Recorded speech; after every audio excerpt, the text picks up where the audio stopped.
বন্ধুরা, দেখতে পাচ্ছেন যে আমার পাশে হচ্ছে পিয়াল সুন্দর করে ঘুড়ি উড়াচ্ছে। ঘুড়ি প্রায় ২৮০০ বছর আগে চীনে এবং পরে এশিয়ায় ছড়িয়ে পড়েছে এবং এই ঘুড়িটা আসলে বৈজ্ঞানিকরা ব্যবহার করেছিল।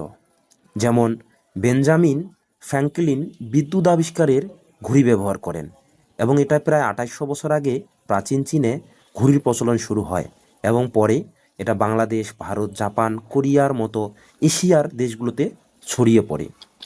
চীন দেশে ঘুড়ি ব্যবহার করা হতো যুদ্ধের কাজে, যেমন শত্রুপক্ষের দূরত্ব মাপা, বার্তা পাঠানো। বেঞ্জামিন ফ্রাঙ্কলিন বজ্রপাত যে বিদ্যুৎ তা প্রমাণ করতে ঘুড়ি ব্যবহার করেছিলেন।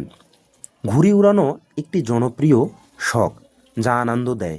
ঘুড়ি কাটা, ঘুড়ি লড়াই একটি ঐতিহ্যবাহী খেলা যেখানে এক ঘুড়ির সুতো দিয়ে অন্য ঘুড়ি কাটার চেষ্টা করা হয়। এগুলোর অনেক নাম রয়েছে, কেউ গুড্ডি বলে, ডাউস বলে, কেউ ঢং বলে, চোঙ্গা বলে ইত্যাদি। এবং কিছু কিছু সুতাহীন ঘুড়িও আমরা দেখতে পাই, যেমন ফানুস, বেলুন, হাউ ইত্যাদি। জ্যামিতিক ঘুড়ি হলো এমন একটি চতুর্ভুজ যার দুটি সন্নিহিত বাহু সমান দৈর্ঘ্য হয় এবং একটি তির্যক বরাবর প্রতিসাম্য থাকে। দেখতে পাচ্ছেন যে লাটাইটা হাতে নিয়ে পিয়াল কত সুন্দর করে ঘুড়ি উড়াচ্ছে। একবারে ঘুড়ি দেখেন যে কত উপরে উঠছে। আর হচ্ছে আমি মানে দেখতেছি, আসলে দেখেই আমার যে শৈশবের স্মৃতিগুলো মনে পড়ে গেল। এবং তার সাথে তার ছোট ছোট অনেককে দেখতে পাচ্ছি। তারপর তোমার নাম জানো কি? সূর্য। এরা কিন্তু আসলে ছোটরা কিন্তু মানে আসলে এই যে তাদের যে ঘুড়ি উড়ার একটা শখ, আসলে এই শখটা আমাদের থাকা উচিত। কারণ এই শৈশবের স্মৃতিগুলা আমাদের বড় হলেও কিন্তু মনে পড়ে যায়।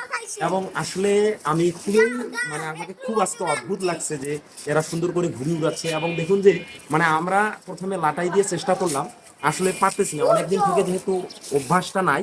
কিন্তু আজ আমরা হঠাৎ করে পাচ্ছি এবং ঘুড়িটা একবার কিন্তু মানে ছিঁড়ে গেছিল আমাদের হচ্ছে লাটাই থেকে। তারপরে ওই ছোট ওই ঘুড়িটাকে আবার নিয়ে আসলো এবং আবার উড়াচ্ছি। দেখতে পাচ্ছেন যে আকাশে কত সুন্দর করে উঠতেছে এবং পাখিরা উড়ে যাচ্ছে, তার উপরেও ঘুড়িটা উঠতেছে। আসলে খুবই আসলে আমি বলবো যে আমাদের এই শখগুলা রাখা ভালো। এবং হচ্ছে ছোট, তুমি এই ঘুড়িটা তোমাকে কে নিয়ে দিছে? পিয়াল। পিয়াল, হ্যাঁ, তোমাকে এই ঘুড়িটা কে নিয়ে দিয়েছে? হ্যাঁ, তুমি ধরছো এটা মানে দেখছেন যে আসলে এই ঘুড়িটা অন্যখান থেকে উড়ে আসছে, এই ঘুড়িটা নিয়েছে মাত্র পাইছে, তাহলে এই ঘুড়িটা এখন সে উড়াচ্ছে লাটাই নিয়ে। দেখুন যে আসলে শখ কত জিনিস মানুষ একটা কুড়ে পাইছে, সেটা নিয়েও সে কত সুন্দর করে ঘুরে উড়ে আছে। আসলে আমাকে খুব ভালো লাগলো। আর হচ্ছে আমি এই জন্য ভিডিওটা করলাম আর এই জিনিসগুলো আমি দেখানোর একটু চেষ্টা করলাম। ধন্যবাদ আপনাদের সবাইকে।